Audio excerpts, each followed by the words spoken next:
여러분들은 현재 어떤 가구 형태에서 살고 계세요? 2020년 우리나라의 가구 형태의 그림을 살펴보면 가장 많은 것은 1인 가구입니다. 그 다음으로 많은 것은 부부와 미혼 자녀로 이루어진 가구입니다. 앞으로는 어떻게 달라질까요? 제일 빠르게 증가하는 것은 1인 가구입니다. 두 번째로 많은 것은 부부로만 이루어진 부부 가구입니다. 2050년에는 어떻게 달라질까요?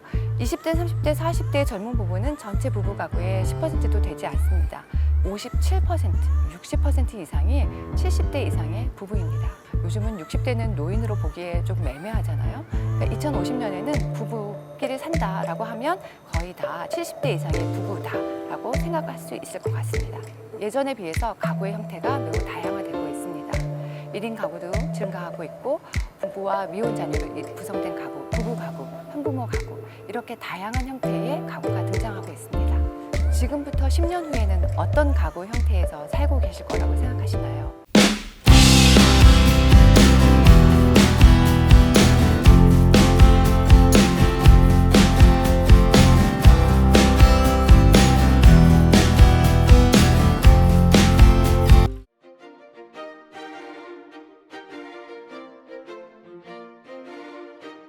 안녕하세요.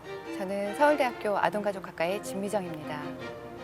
오늘은 여러분들과 함께 저출산 고령화로 인해서 우리의 가족은 어떻게 달라질 것인가 라는 질문을 가지고 이야기를 나눠보려고 합니다.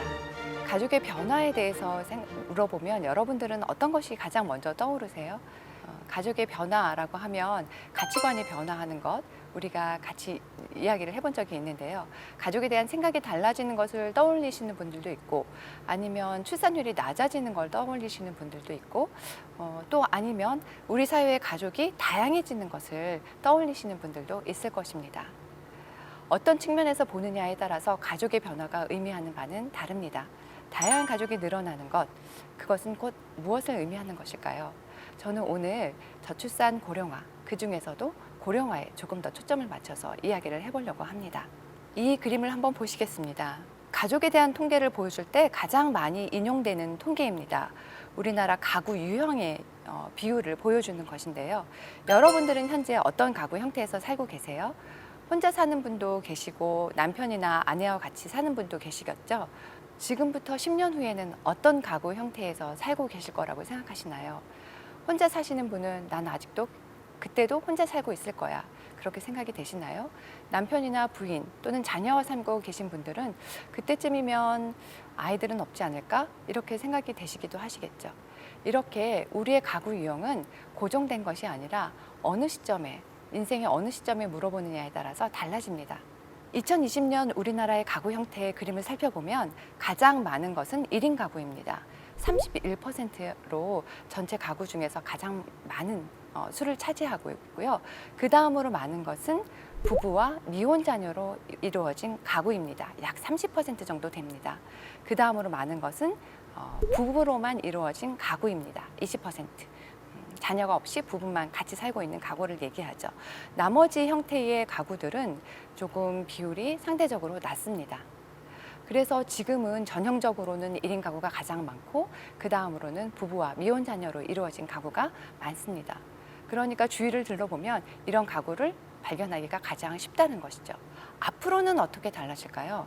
앞으로 달라지는 것을 보기 위해서는 2050년까지 가구 형태가 어떻게 달라지는지 추계를 봐야 되는데요. 통계청에서 2000년에서 2050년까지의 가구 형태 변화를 추이를 낸 것을 볼 수 있습니다. 보시면 제일 빠르게 증가하는 것은 1인 가구입니다. 1인 가구는 지금도 속도가 빠르고 앞으로 또 계속 증가해서 2050년에는 당연히 가장 많은 가구가 됩니다.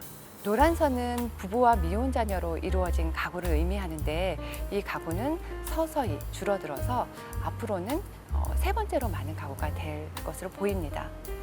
두 번째로 많은 것은 부부로만 이루어진 부부 가구입니다. 이 부부로만 이루어진 가구는 어느 시점부터는 부부와 미혼 자녀로 이루어진 가구 구성을 넘어서서 우리나라의 2050년에 두 번째로 많은 가구가 될 것입니다. 그리고 조금 더 증가하는 가구는 비친족 가구입니다. 혈연 관계가 없는 사람들끼리 모여 사는 가구를 비친족 가구라고 하는데, 비친족 가구의 비율은 조금 더 늘어날 전망입니다. 나머지 한부모 가구나 친족 가구, 이런 가구들의 비율은 2050년에는 그대로 유지되거나 아니면 조금 더 감소될 것으로 전망되고 있습니다. 출산율이 낮아지고 고령화가 지금과 같은 상태로 계속된다는 전제 하에 말이죠. 이런 통계를 보면 우리는 무슨 생각을 할 수 있을까요? 가족이 다양화되고 있구나. 그렇습니다. 예전에 비해서 가구의 형태가 매우 다양화되고 있습니다. 1인 가구도 증가하고 있고, 부부와 미혼 자녀로 구성된 가구, 부부 가구, 한부모 가구, 이렇게 다양한 형태의 가구가 등장하고 있습니다. 다문화 가구는 어떤가요? 사실 다문화 가구는 가구 유형은 아닙니다. 다문화 가구는 대부분 부부 가구이거나 부부와 미혼 자녀로 이루어진 가구이죠. 그러니까 다문화 가구는 늘어나고 있다라고 얘기할 때 그거는 이 유형 안에 포함시켜서 생각을 하는 것이 맞습니다. 2020년과 2050년의 가구 유형을 비교했을 때 비율이 늘어나는 것 말고 달라지는 것이 또 있을까요? 비율은 1인 가구가 증가하거나 부부 가구가 증가하거나 이런 것을 알 수 있었는데, 그거 말고 또 어떤 측면이 달라질까요? 이 질문에 대답을 하기 위해서는 가구 구성원들의 연령대를 같이 살펴보아야 합니다. 겉으로 드러나는 측면뿐만이 아니라 연령대, 가구를 구성하고 있는 사람들의 연령대가 어떻게 되는지를 함께 본 결과는 이렇습니다. 지금 보시는 그림은 부부 가구인데요. 부부 가구의 연령대별 구성비를 2000년부터 2050년까지 10년 단위로 나눠서 본 것입니다. 10대부터 20대, 30대, 40대, 50대, 60대, 70대, 80대 이상을 나눠서 살펴봤는데, 2000년에는 부부가구 그러면 가장 많은 것이 20대, 30대, 40대 부부가구였습니다. 그러니까 결혼한 지 얼마 되지 않은 자녀가 아직 없는 이런 젊은 부부 가구들이 대부분이고, 그리고 또 70대 이상의 부부 가구는 17%에 불과했습니다. 그런데 이런 비율은 점점 더 변화하기 시작해서 2020년에는 20대, 30대, 40대 젊은 부부는 20%가 되지 않고요. 70대 이상의 부부가, 노부부가 30%를 차지합니다. 그러니까 이미 부부가구 그러면 젊은 부부가 아니라 노부부인 셈인 거죠. 2050년에는 어떻게 달라질까요? 2020년에는 이 추세가 더 확연히 드러납니다. 고령화가 더 진행되고 저출산이 지금과 같은 수준으로 유지된다는 말이죠. 20대, 30대, 40대 젊은 부부는 전체 부부 가구의 10%도 되지 않습니다. 57%, 60% 이상이 70대 이상의 부부입니다. 제가 일부러 60대부터 포함하지 않고 70대 이상, 요즘은 60대는 노인으로 보기에 조금 애매하잖아요. 그래서 70대 이상의 부부로만 생각을 했을 때 결과가 이렇습니다. 그러니까 2050년에는 부부끼리 산다라고 하면 거의 다 70대 이상의 부부다라고 생각할 수 있을 것 같습니다.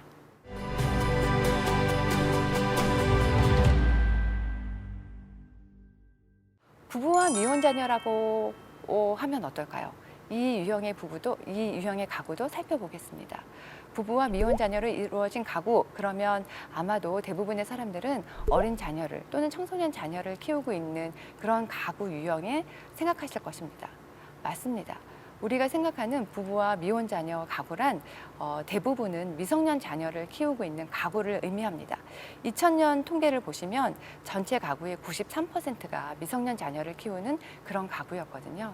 그러니까 어머니, 아버지, 부부가 미성년 자녀, 아직 성인이 되지 않은 자녀를 키우는 것이 이 형태의 대표적인 경향이었습니다. 그런데 이런 경향성도 점점 달라져서 2020년에 보면 지금 미성년 자녀를 키우고 있는 부부 가구는 전체 중에 84%, 그리고 나머지는 부부와 성년 자녀가 살고 있는 가구입니다. 부부와 성년 자녀, 결혼하지 않은 성년 자녀이겠죠. 우리는 이런 가구를 캥거루 가구, 그러니까 자녀가 성년이 돼서도 독립하지 않는 가구를 캥거루 가구라고 부르고, 또 어떤 경우에는 독립했다가 다시 들어오는 경우도 있기 때문에 부메랑 가구라고도 부르죠. 자녀가 성인이 되면서 독립해서 1인 가구를 살다가 다시, 또는 결혼해서 살다가 이제 다시 부모님 댁으로 들어오거나 결혼하지 않은 상태로 또는 이혼한 상태로 다시 들어오는 경우도 있겠죠. 이런 경우를 부메랑 가구라고 합니다.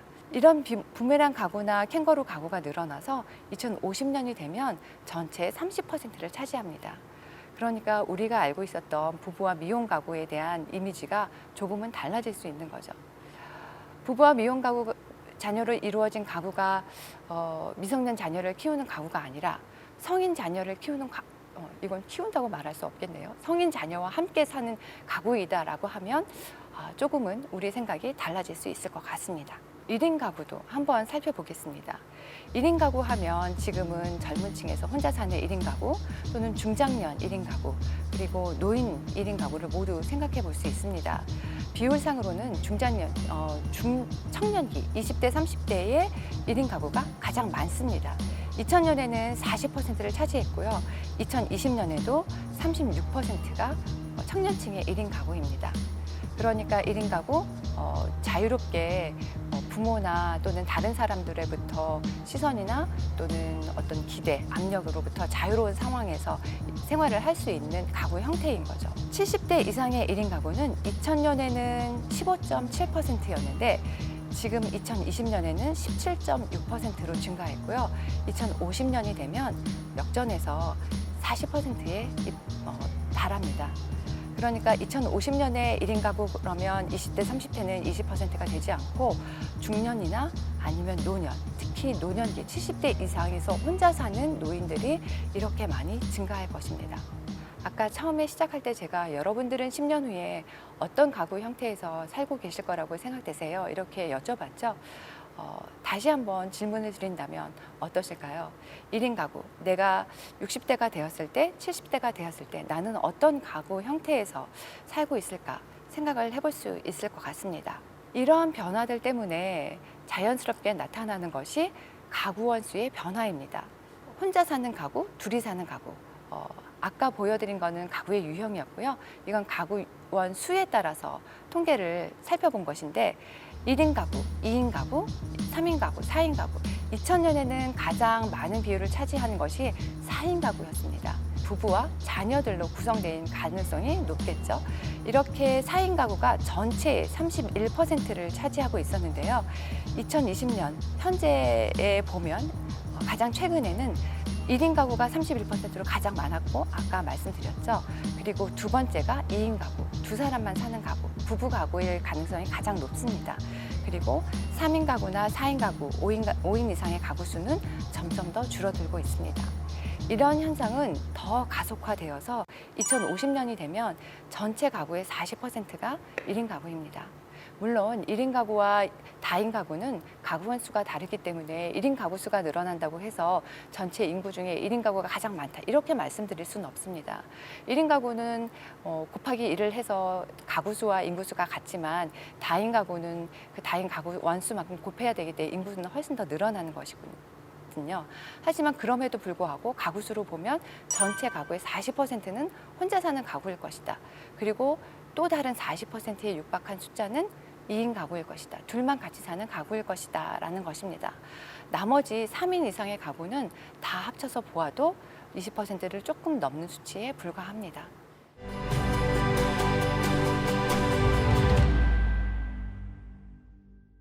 제가 지금 여러 가지 통계를 보여드렸는데요. 이런 통계들은 사실은 우리가 생각하는 가족의 변화에서 많이 언급되지 않는 내용들입니다. 우리가 가족의 변화하면 가치관의 변화에 대해서 많이 얘기하고 또 다양한 가족에 대해서 얘기하면서 다문화 가구나 한부모 가구가 증가하는 것 또는 비혼 출산이나 동거가 증가하는 것 이런 것들에 대해서 이야기를 많이 하죠. 하지만 우리가 가장 직면한 가족의 변화는 바로 고령화와 밀접하게 연결이 되어 있습니다. 가족은 지금보다 더 단출해질 것입니다.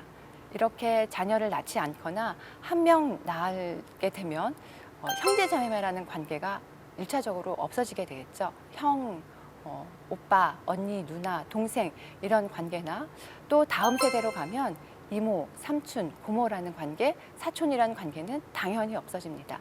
이런 관계들은 앞으로 소멸할 관계로 어쩌면 이런 용어들이 우리의 사전에만 남아있게 될지도 모르겠습니다.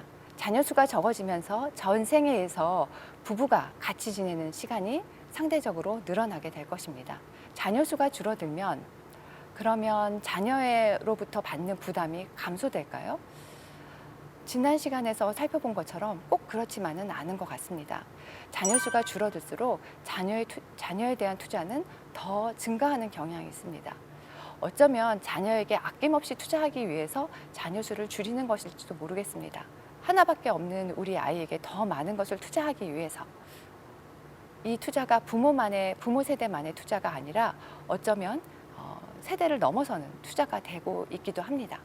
조부모들, 요즘에는 원키드, 식스 포켓, 에잇 포켓 이런 말들을 들어보셨죠?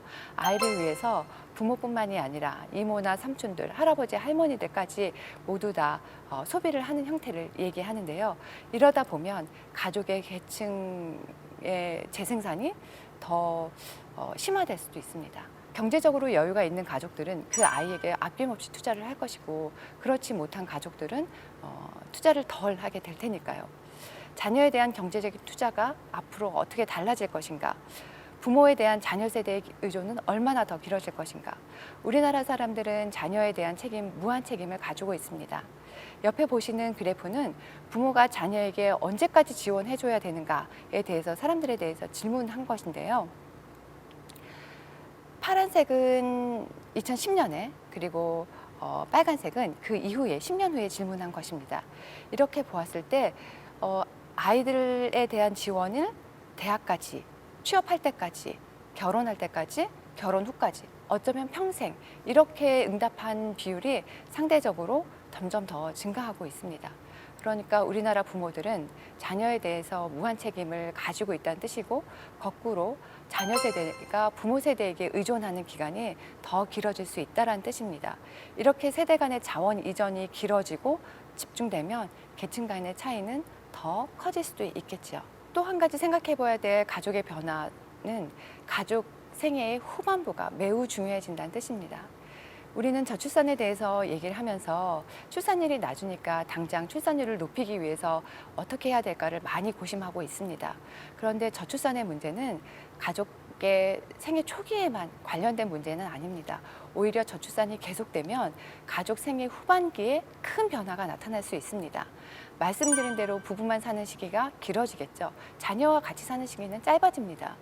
예전에도 자녀와 같이 사는 시기가 길었던 건 자녀 수가 많았기 때문입니다. 첫째가 나가도 둘째가 있고 셋째가 있고 넷째가 있으니까요. 하지만 지금은 첫째가 나가면 끝입니다. 부부만 남는 시기가 길어지는 것이죠. 같이 사는 시기가 길어진다는 게 우리에게 좋은 소식일까요? 나쁜 소식일까요? 아마 사람마다 다를 것입니다.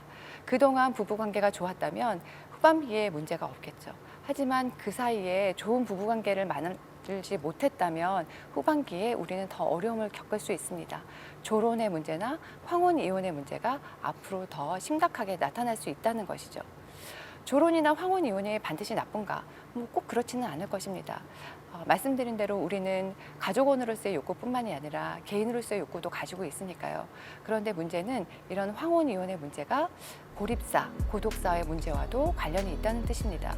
황혼 이혼 후에 가족 구성원이 없이 혼자 사는 1인 가구가 증가하게 되면 결국은 고립사나 고독사의 위험성도 높아지고 사회적인 관계망으로부터 단절될 가능성도 높아집니다. 따라서 부부관계를 어떻게 잘 만들어갈 것인가, 또는 황혼 이혼한 사람들 또는 졸혼한 사람들에게 어떻게 사회적인 관계망을 만들어줘야 될 것인가 라는 것이 우리가 또 생각해 봐야 할 점이 됩니다. 그리고 세대 관계가 장기화되는 것도 생각해 볼 수 있습니다. 말씀드린 대로 자녀 수가 줄어든다는 것이 부모 자녀 관계가 중요해지지 않는다라는 말이 아니라 오히려 그 반대로 부모 자녀 관계가 중요해진다라는 의미로, 또는 이게 3세대, 4세대로 확장될 수 있다라는 의미로 해석할 수 있습니다. 같이 살지 않는다고 해서 3세대 가구가 감소한다고 해서 3세대 관계가 줄어드는 것, 중요하지 않은 것은 아니라는 거죠.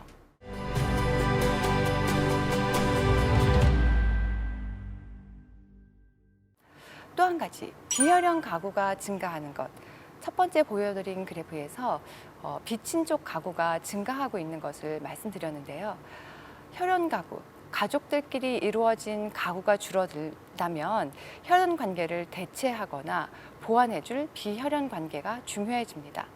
친구들 또는 동창들, 직장 동료들, 이런 관계들, 내가 맺고 있는 사회적 관계망이 앞으로는 훨씬 더 중요해진다는 뜻인데요. 그런데 이런 비혈연 관계는 우리에게 굉장히 중요한 관계이긴 하지만 동시에 생각해 보면 돌봄에 대해서 권리나 책임이 없는 관계이기도 합니다. 내가 아플 때 누구를 가장 먼저 떠올리세요? 친구나 직장 동료를 떠올리세요? 내가 혼자 살고 있는데 아프다면 누가 나를 와서 안부를 물어주고 케어해 줄까요? 직장 동료나 친구일 수도 있겠죠. 그런데 이 돌봄의 기간이 장기화되면, 더 길어지면 우리는 누구에게 그걸 기대해야 될까요? 이런 문제들을 생각을 해보면 이 비혈연 관계의 비친족 가구를 앞으로 우리가 어떻게 지원하거나 돌봐야 할 것인가라는 문제도 중요한 정책적 과제가 된다는 것을 알 수 있습니다. 최근에는 결혼하지 않은 사실혼 관계나 또는 동거 관계에서 이런 돌봄의 책임과 또는 권리를 부여해야 한다라는 움직임도 조금씩 나타나고 있습니다. 지금은 내가 같이 살고 있는 사람이 혼인신고를 하지 않은 파트너라면 내가 병원에서 돌봐야 할 때 같이 서명을 동의를 할 수도 없고, 또 반대로 이 사람을 돌봐야 되는 책임도 없습니다. 그런 의미에서 이런 관계들은 가족 관계에 비해서는 조금 더 느슨한 관계라고 볼 수 있겠죠. 하지만 이런 느슨한 관계가 가구 통계로는 잡히지 않지만 조금씩 늘어나고 있다는 점에 대해서도 좀 주목해야 될 것 같습니다. 가구 통계로 드러나진 않지만 조금 더 다양해지는 관계들이 있습니다. 말씀드린 대로 같이 사는 사람들, 겉에서 봤을 땐 결혼한 사람들인지 아니면 그냥 혼인신고하지 않고 살고 있는 동거 커플인지 잘 구분이 되지 않습니다. 또 결혼한 커플이라도 이 커플이 앞으로 아이를 낳아서 키울 커플인지, 그렇지 않고 자발적으로 무자녀를 선택한 커플인지 알 수가 없습니다. 예전에는 전형적으로 만들어져 있는 그런 가족의 생애 경로를 따라서 사람들이 살았다면 지금은 순간순간마다 다양한 선택의 순간들이 있고, 그 선택의 순간에서 사람들이 선택하는 바가 더 다양해지고 복잡해질 수 있습니다. 이런 관계들은 통계적인 다수를 차지하지는 않지만 우리 삶에는 영향을 많이 미칠 수 있는 관계들입니다. 비혈연 관계나 사회적 관계망 또는 혼인신고 같은 것으로 제도화되어 있지는 않지만 우리가 같이 살고 있는 사람들, 이런 사람들은 우리에게 영향을 미치는 새로운 관계들입니다. 다만 이런 관계들은 앞에서 말씀드린 것처럼 조금 느슨한 관계이기 때문에 예측 가능성이나 안정성의 측면에서는 가족과 비교하기가 좀 어렵습니다. 내가 장기적으로 생각을 해야 할 때, 장기적으로 나의 삶을 생각할 때 아무래도 안정성이 좀 떨어지거나 예측 가능성이 좀 떨어지는 그런 결과가 나타날 수도 있겠습니다. 또 가족을 돌보는 기간이 길어진다는 점도 생각해 볼 만한 점들입니다. 자녀 수는 감소하지만 자녀 한 명에게 들어가는 돌봄의 기간과 양과 경제적인 투자는 더 길어지니까요. 자녀를 취업할 때까지 또는 결혼할 때까지, 결혼한 이후에도 계속 지원해야 한다면, 돌봐야 한다면, 일종의 이것도 돌봄이니까요. 돌봐야 한다면 얼마나 오랜 기간 동안 우리는 자녀를 돌봐야 하는 것일까요? 뿐만 아니라 부모님이 살아계시는 가능성이 높고 부모님이 살아계시는 기간 또는 조부모님이 살아계시는 기간도 길어지기 때문에 우리는 이 돌봄이 아동 돌봄뿐만이 아니라 부모님 돌봄까지, 노인 돌봄까지 더 장기화됩니다. 돌보는 게 꼭 신체적으로 케어하는 것만을 의미하는 것은 아닙니다. 여러 가지 돌봄과 관련된 의사결정을 내리는 것들이 다 돌봄에 포함됩니다. 지금은 이용할 수 있는 공공의 서비스나 민간의 서비스가 예전에 비해서 많아졌습니다. 아이를 돌볼 때도 마찬가지죠. 아이를 돌볼 때도 어린이집을 보낼 건지, 아이돌봄 서비스를 이용할 건지, 유치원을 보낼 건지, 키움센터를 보낼 건지 여러 가지를 알아보고 결정해야 합니다. 부모님들 케어도 마찬가지입니다. 부모님을 집에서 모셔야 하는지 아니면 부모님들 두 분만 사시게 하시면서 제가 요양 서비스를 신청해야 되는지, 아니면 조금 더 어느 정도 심각해지시면 요양병원이나 요양원으로 모셔야 되는지, 이런 것들을 모두 결정해야 되는 책임들이 다 돌봄 안에 있습니다. 언제 해야 되는지, 얼마나 해야 되는지, 시기와 자원을 배분해야 되고 누구에게 해야 되는지, 어떤 방식으로 해야 되는지도 결정해야 합니다. 그런데 문제는 이런 결정을 해야 할 가족원들은 점점 더 줄어든다는 데 있습니다. 가족원이 단출해지면서 이런 결정을 같이 의논해야 될 형제 자매가 없어집니다. 이모나 삼촌도 없어지고요. 앞으로는 어쩌면 내가 혼자 이런 결정들을 다 해야 할지도 모르겠습니다. 부모님을 언제 어디로 모셔야 되는 결정을 내가 정보를 찾아보고 내가 결정을 해야 되고, 그리고 더 후반부에 부모님을 치료할 때 치료를 계속해야 되는지 아니면 연명치료를 중단해야 되는지, 지금은 연명치료를 중단하기 위해서는 가족원들이 모두 동의해야 합니다. 그런데 앞으로는 동의할 가족이 없으면 내가 그런 결정을 온전히 감당해야 될 수도 있습니다.